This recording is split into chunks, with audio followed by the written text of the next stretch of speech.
Bom, pessoal, então mais um vídeo aqui de orientação, agora quanto aos resultados, discussão e conclusão, né? À medida que vocês estão chegando aí próximo ao final do trabalho. Queria passar esse vídeo antes de vocês finalizarem, né? Para finalizar com a estrutura legal, uma estrutura bacana. Então vamos lá. Bom, então essa aqui é a estrutura que a gente tem usado até agora, né? A estrutura padrão de qualquer trabalho científico ali, uma dissertação. O que a gente vai ter aqui? Introdução, revisão, metodologia, foram os vídeos anteriores, né? Então até agora, a princípio, vocês já chegaram aqui no como fazer as coisas, que é a metodologia, que é um dos principais capítulos aí, mas vocês já executaram isso.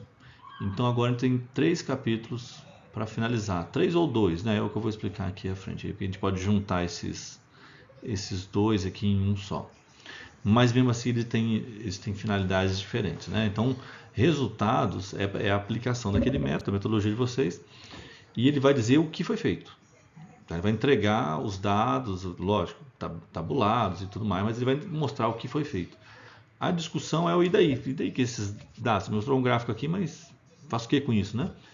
Então, a discussão tem essa outra finalidade, de dar o e daí daquilo que você está me apresentando, né? Conectar com a literatura e tudo mais. A gente acaba, eu particularmente prefiro juntar, mas isso depende muito da pergunta, né? Teve situações que eu já tive que separar, porque a pergunta era transversal, daí me forçava a apresentar primeiro os resultados todos e depois fazer um capítulo de discussão, enquanto teve outros casos que não, podia apresentar e discutir ao mesmo tempo, que eu particularmente prefiro assim, acho que fica mais lógico do que se apresentar um monte de dado e depois querer discutir e acreditar que o leitor vai lembrar daquele dado que você apresentou lá atrás, e aí vai ficar folheando de um lado para o outro. Então eu particularmente prefiro o resultado da discussão, tá? E daí sim, depois que você fez essa discussão, tal, você vai para a conclusão, você vai olhar aquele panorama maior e vai ver quais as implicações daquele monte de achado, daquelas monte de conclusões parciais que você teve, já agora num nível mais macro e tentando entregar aquele objetivo teu, né? Se lá no início da introdução você levantou um gap, é na conclusão que você vai preencher aquele gap ali, ou pelo menos sinalizar que ao longo do caminho você preencheu aquele gap, entendeu? Então vamos focar agora, né, no resultado da discussão e depois a gente vai para a conclusão separada. Então aí, resultado de discussão. É aquilo que eu estava falando, a gente pode juntar ou não, tá? Eu vou trabalhar aqui como se a gente estivesse juntando esses 2 capítulos, eu acho que faz mais sentido. Mas o caso concreto de vocês vai dizer se é para juntar ou não. Tá? Então não entendo isso aqui como um caminho absoluto que tem que seguir desse jeito, senão está tudo errado. Não é bem por aí. Bom, qual a estrutura, né, desse capítulo? Geralmente a gente vai ter 4 partes ali, né? Que não quer dizer que são 4 subseções ali do trabalho. Você tem uma parte que é onde a caracterização da amostra, por exemplo, você foi lá, coletou dados, seja uma entrevista, um questionário que for. Geralmente a gente pergunta, né, a idade da pessoa, a profissão, experiência, diversos dados que são mais dados demográficos, né? Então ali é um bom momento logo no início de você apresentar, né? Fui a campo, coletei dados de 60 pessoas, 40 projetos, 30 organizações, seja lá qual for o objeto que você está investigando, e apresento esse resultado para o leitor. Esse resultado macro e resultado micro, você pode inverter inclusive. Eu particularmente prefiro partir do macro para o micro, né? Explica um todo e do todo eu vou decompondo. Eu acho que é mais fácil compreender do que apresentar um monte de coisa e depois tentar compor. Eu acho que para mim faz mais sentido esse macro, porque daí você vai macro, micro e a síntese ajuda a fazer essa recomposição. Então ele voltar o leitor àquele nível mais macro e conectar essas várias peças, entendeu? Então eu acho que esse aqui faz mais sentido, mas pode ser que o problema de vocês exija uma adaptação aqui ali, não é problema nenhum. Tá? Só toma cuidado que muitas vezes a gente vê, fui lá, apliquei um questionário, e daí o resultado, a discussão dele do aluno foca muito na pergunta do questionário tal, e daí se discute ali, e daí fica um monte de coisa fragmentada, porque você não olhou o todo, e do todo foi para o micro. Ou você faz esse fragmentado, mas no final você não junta tudo, entendeu? Então cuidado para não faltar um desses dois elementos, o macro ou a síntese, porque senão fica um negócio muito picotado e acaba que não fica legal, entendeu? Aqui nessa parte da caracterização da amostra, o que eu sugiro que vocês façam ali? Faz uma introdução, né, explicando essas 4 partes ali, inclusive, e daí começa já a caracterização. Vai trazer gráfico, vai trazer tabela com a demografia, né, do seu questionário, né, do seu entrevista que for, e daí você explica, né, não solta um elemento gráfico ali ou uma tabela e deixa. A pessoa vai ler e vai entender. Não raciocine que alguém vai entender algo. Se é óbvio, diga inclusive o óbvio. Porque muitas vezes não vai entender. Então, se eu vou lá e mostro um gráfico que dá a idade dos meus participantes, escreva, nem que seja um parágrafo curto ali, explicando, né? A idade variou disso para aquilo e tal, experiência assim, assado, o que for. Tá? Não deixe esse elemento solto ali. Tá? Mas a ideia dessa primeira parte aqui é dar um contexto para o leitor, ó, do que você entrevistou, né, para ele saber o nível de análise, se o foco está, por exemplo, no indivíduo, está na equipe, está num projeto, está numa empresa, qual que é o objeto de análise, entendeu? E quais as características desse objeto.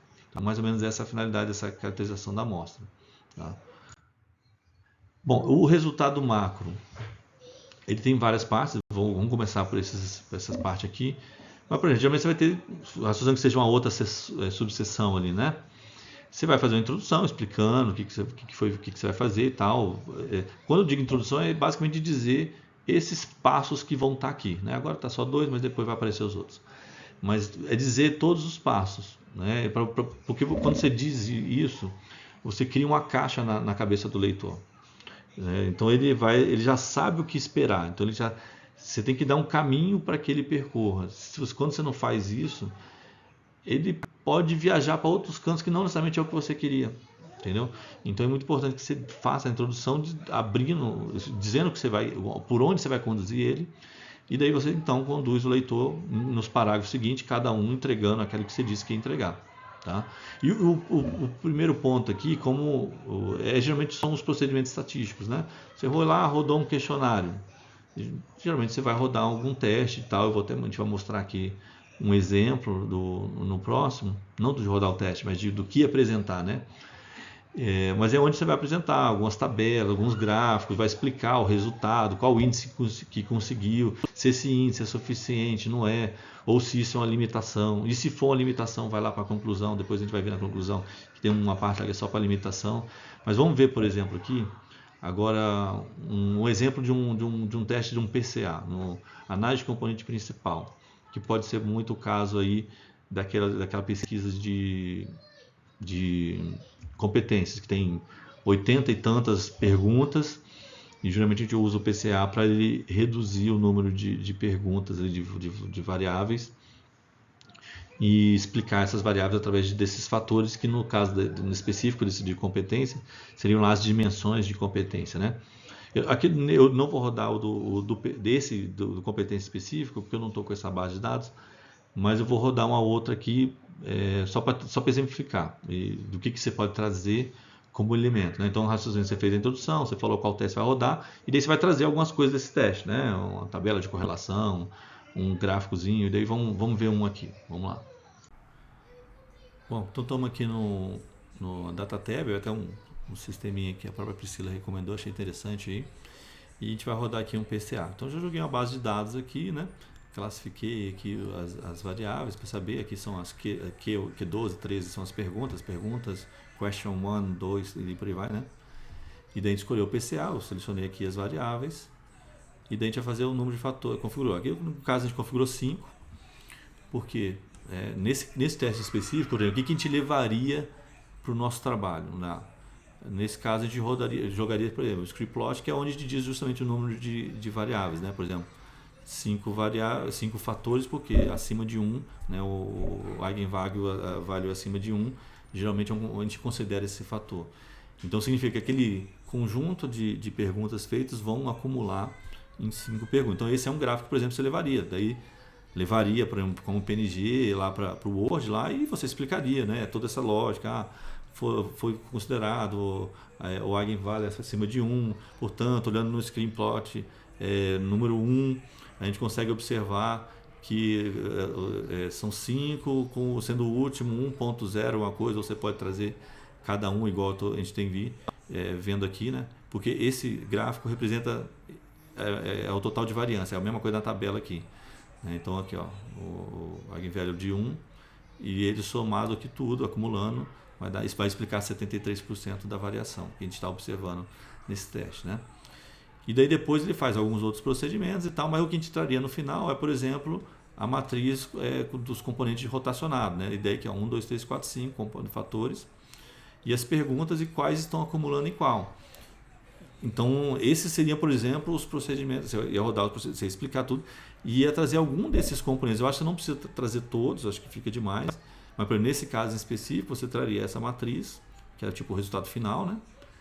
E o scriptplot, que é uma decisão importante no método, que é o número de fatores. Então, esse tipo de coisa, e você ia ir explicando. Você pode até explicar essas outras partes, mas não precisa trazer no corpo do texto. Se você quiser trazer o copy Word, aqui, o Excel, e jogar como um anexo, beleza. Quanto mais evidência você der do teu trabalho, melhor. Então você poderia trazer parciais disso aqui. Ó.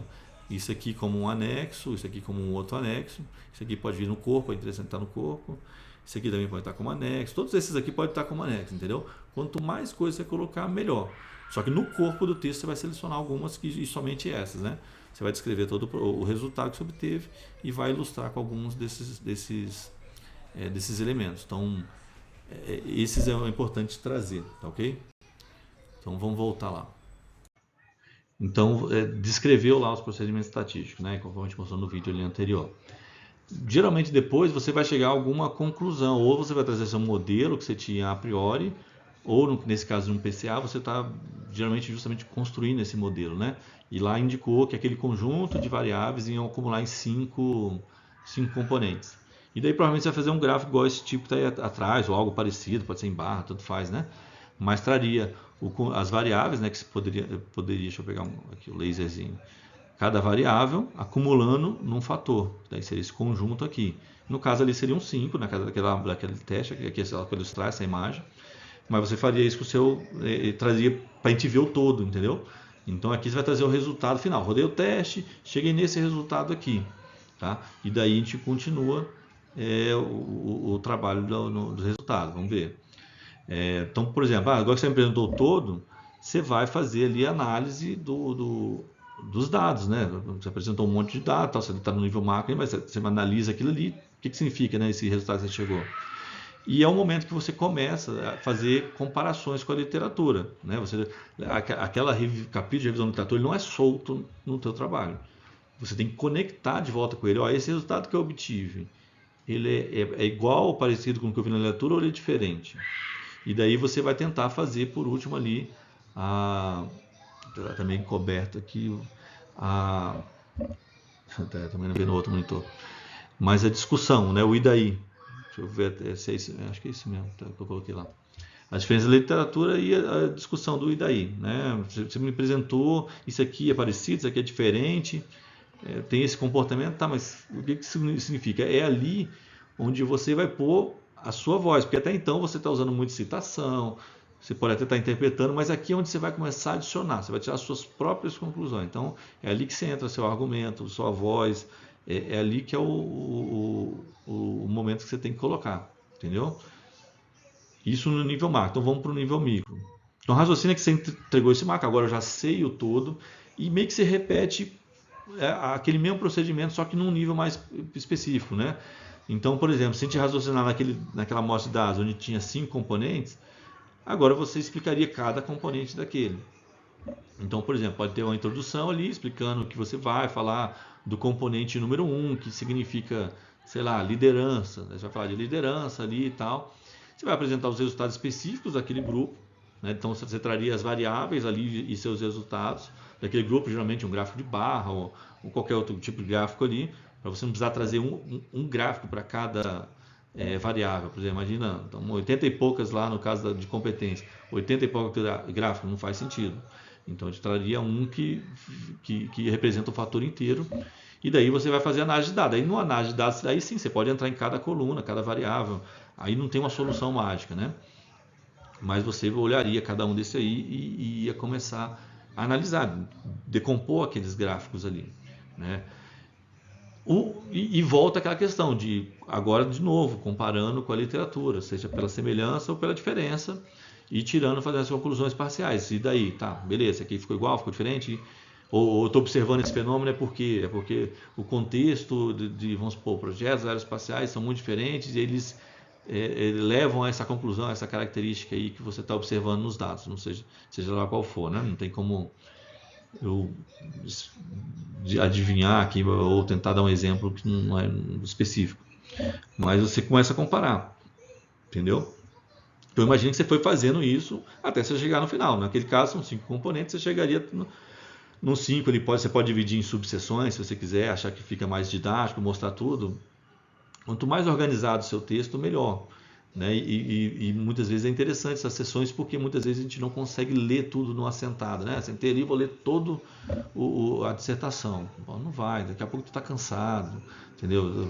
Alguém vai te chamar, tu vai ter que sair para fazer alguma coisa. Então, quando você cria sessões até menores, facilita isso, porque a pessoa, não, vou ler esse pedacinho aqui, retém aquele conhecimento e daí depois volta, né? Com trechos onde são meio que tem uma certa independência, ou pelo menos tem um sentido em si só. Né? Não é um texto todo corrido que você não vê a hora de acabar, inclusive, aquilo lá. Então, vocês podem fazer dessa forma, fica a critério de vocês quebrar ou não em subseções ali para cada dimensão, fator, seja lá como o dado de vocês vai ser apresentado. E daí você faz no final um resumo, né, de tudo, uma síntese. Então você veio do macro para o micro e agora você vai pegar todos esses negócios e vai conectar de volta.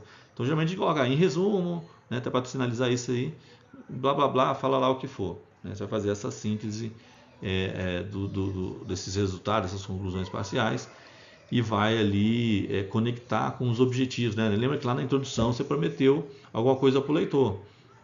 Então não só aqui, mas ao longo da tua dissertação inteira, você vai relembrando ele. Isso aqui entrega ou atende o objetivo específico número 2, que era isso, aquilo, outro e tal. Entendeu? Então faz essas amarrações porque os capítulos eles se conversam. Né? Muitas vezes a gente vê esse capítulo e tenta trabalhar como se fossem coisas estanques, mas não são estanques. Elas estão conectadas e é importante construir essas conexões. Então o raciocínio que você vai fazer uma síntese ao final da discussão. Tá bom? Aí temos aqui a conclusão. Bom, a conclusão ela tem também um conjunto de parágrafos meio que padrão. Vamos ver quais são aqui. Imagina o seguinte, a pessoa foi lá, já chegou na tua conclusão, ela já leu 100 e poucas páginas, seja lá quantas páginas forem, já está cansada, né? Não lembra exatamente qual que era o objetivo que você se propôs lá no início, qual que é a pergunta que você levantou. Então é muito importante você já no cara lembrar, esse trabalho tinha por objetivo, não sei o que, tal, para isso foi levantado os objetivos específicos tais, que não todo buscam responder a pergunta X ou a pergunta X vem para o objetivo, seja lá como ser fraseado, tá? Mas relembra o leitor da tua pergunta e dos teus objetivos. Esse era o acordo, né? Mais ou menos isso. Você fez uma introdução lá, você prometeu algo para o leitor, você fez todo um coleta de dados e tal. Então agora você está relembrando ele daquilo lá porque você vai amarrar e demonstrar como é que você entregou. Então daí depois geralmente a gente faz. Aqui eu estou colocando que é um parágrafo que seria o mínimo, tá? Mas eventualmente o teu texto vai exigir mais de um parágrafo. É só raciocinar que existe esse trecho, é importante construir esse trecho e o mínimo seria construir um. Então faz primeiro com um parágrafo e depois você vê se é o caso de expandir ou não. Ou se você acabar escrevendo muito, você quebra ali, né? Mas vamos lá, o segundo trecho seria resumir os métodos, né?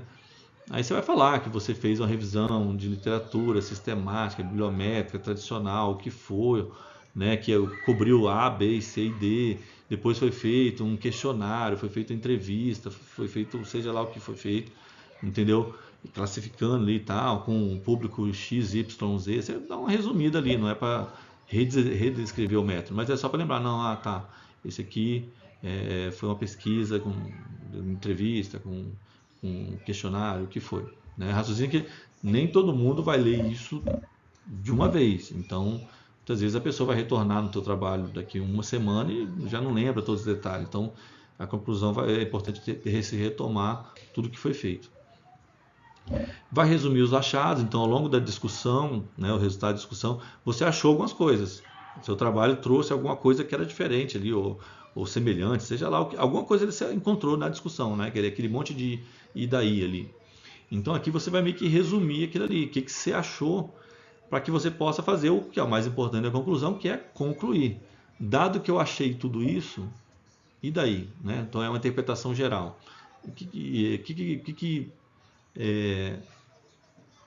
Eu cheguei de conclusão. Então, inclusive vi que o Zico está tudo errado, mas tudo bem. Na próxima a gente arruma. Mas então, a conclusão. Então, você vai ali e encerra de uma forma geral. Beleza, e daí? Geralmente você está conectando aqui lá com a introdução, onde você falou, olha, tem um gap na literatura que é sobre isso e tal. Esse é o momento que você vai mostrar que você está preenchendo aquele gap. Entendeu? Você vai tirar a conclusão geral e mostrar, olha, e tinha tal coisa, agora estamos entregando e tal. Então você vai concluir preenchendo aquilo ali. E fruto dessas conclusões que você tirar, naturalmente vão ter implicações, né, e recomendações para. Então, implicações para acadêmicos que vão a partir daí fazer uma outra pesquisa, que vão o político, né, o policy maker ali, não necessariamente político, mas alguém que faça política, procedimentos dos mais diversos níveis, que vai poder usar o seu trabalho e daí formular normativos, leis, o que for. Praticantes, né, pessoas que usam esse conhecimento na prática do dia a dia, vão poder utilizar. Então, seja lá quem for impactado pelo seu trabalho, você vai dizer quais são as implicações desse trabalho.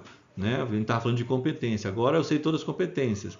Naturalmente vai interessar um gerente de RH saber quais são, para fazer procedimentos de seleção, de recrutamento de seleção, para procedimentos de desenvolvimento de competência, né?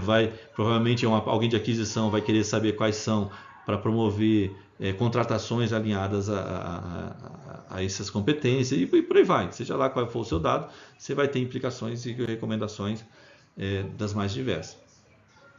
E fruto dessas implicações, recomendações, do todo o trabalho que você teve, naturalmente você vai ter algumas limitações, né?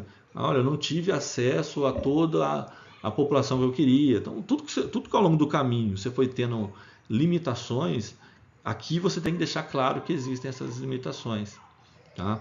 O que você não conseguiu entregar e tal, até para não gerar expectativa de se achar que tinha que ter lá, não, é uma limitação do meu trabalho, você reconhece e tranquilo, não há problema nenhum nisso, isso é normal. É por isso que tem essa parte da conclusão, que é para você sinalizar as limitações. Porque, inclusive, essas limitações que vão servir para a agenda futura. Né? Por isso que a gente coloca geralmente no final, pode ser separado, aqui está junto, mas pode ser separado, em parágrafos diferentes, onde dizer, ó, eu tive problema nisso, é natural que numa próxima, né, se foque justamente em resolver essas questões, que eu não tive acesso, sei lá, ou não tive tempo, seja lá qual for a natureza da tua limitação. Mas aí tu cria um outro parágrafo para dizer a agenda futura, tá? Então você vê que assim, a conclusão é muito do papel de amarrar tudo que você fez e demonstrar que você entregou aquilo que você se propôs a entregar, tá? Então são mais ou menos esses 6, 7, se a gente dividir o último ali, né? E que é importante seguir para chegar numa conclusão lógica ali, né? Num racional lógico, né? Então você foi lá, levantou um problema, definiu um método para resolver esse problema, fez toda uma revisão teórica para ver o que existe, né, nisso, verificou os seus dados, comparou com o que existia, está diferente, está igual, explicou por que isso está diferente ou está igual, e daí tirou suas conclusões e recomendou ao pessoal, olha, fruto das minhas conclusões, eu recomendo isso, aquilo, outro, tal, e que no futuro se continue, porque eu tive limitações de tais ordens. Então a lógica é mais ou menos essa, é um papel de amarrar o todo, entendeu? Então raciocine aí que vocês vão ter esses parágrafos aí. E, embora não seja aqui resultado de discussão, vamos só pontual aqui, os elementos pré-textuais e pós-textuais. Você vai ver lá na dissertação, tem alguns outros que muitos deles são opcionais, né? Se a gente for olhar os pré-textuais, eles são opcionais. Então é o seguinte, coloca, porque é simples de fazer, e mostra o mínimo de empenho. Né? Muitas vezes o aluno, não é opcional, não vou pôr. É um esforço que você mais perde do que ganha. Porque você vai ganhar alguns minutos de tempo, mas você conta você passa a impressão de que não teve cuidado com o trabalho. Você teve todo o trabalho de coleta, de revisão de literatura, horas e mais horas, e por causa de uma coisa simples, você acaba, não é contando com a má vontade da banca, né? Mas demonstrando algo que eventualmente o seu trabalho não foi problemático, não tem esse problema. Então, assim, raciocine essas 3 pedaços que é a ideia desse vídeo aqui. Resultado é o que foi coletado. Mostrar o que você coletou, apliquei o método, isso aqui, rodei teste e tal, blá, tá, isso aqui é o resultado. Discussão é explicar o significado daquilo ali, por isso que a gente compara com a literatura, vai ver a sua interpretação da sua visão como autor, tá? Então é o que significa esses dados, entender aquilo ali. E a conclusão é o preenchimento da lacuna que você identificou lá na introdução, tá? Então esses 3 capítulos, a gente fez só num vídeo só, mas são partes muito importantes do teu trabalho, né? Porque o que interessa é resultado, discussão e conclusão, mas eles não têm, como ele depende muito do teu contexto, não tem nem como ficar falando muita coisa e tal. É mais ou menos seguir essa estrutura e lógico que ao longo do caminho ir adaptando o que for necessário adaptar para o teu trabalho, né? Mas raciocinando que a ideia é isso, né? De passar os resultados coletados, o que significa aquilo ali, pôr a sua voz. Muitas vezes a gente coloca um gráfico e descreve o gráfico. Isso não é discussão. Você tem que entender o significado daquilo ali. Não é descrever. Descrever eu consigo ler, senão eu simplesmente precisava de máquina, né? Não precisava de gente, humano, para fazer pesquisa. Então, descreva realmente o significado daquilo ali. Tá? E daí a conclusão é justamente fazer esse poder de síntese, né? De analisar tudo isso aí. Pô, tu vivenciou quase um ano aí pesquisando. O que você tira de tudo isso, desses achados que você achou? Conectar essas peças ali que eventualmente estavam faltando e estavam desconectadas, entendeu? E basicamente é isso. Faz os elementos pré-textuais, pós-textuais e vai mandando na hora que estiver preenchendo, que a gente vai conversando, a gente vai discutindo. Mas beleza? Eu queria deixar só sem essa, não deixar vocês sem essa parte, porque muitas vezes eu acabo se perdendo